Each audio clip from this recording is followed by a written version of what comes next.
I try to give you honest reviews on this channel. Excuse me.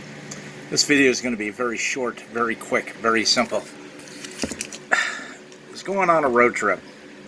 Needed some AA batteries.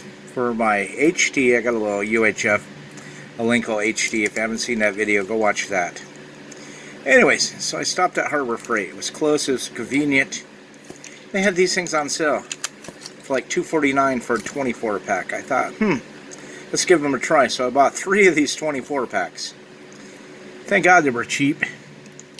In HT, just in listening mode, just in scan mode, the radio went dead within an hour. In my GPS, with only the screen on, tracking where we're going for about an hour, it also went dead. I've tried to use these in my digital night vision. Yeah, right. As soon as you turn on the infrared illuminator, the battery indicator goes dead.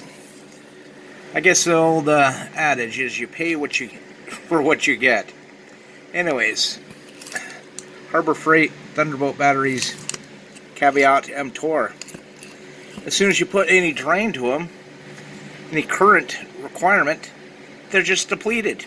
Yeah, you got 24 of them, but who wants to change batteries every 10 seconds? You know, sometimes a good deal just isn't a good deal. And this is one of those to steer clear of. Anyways, hope everybody's doing well in these weird and troubling times. Be safe, 7-3, which means best regards.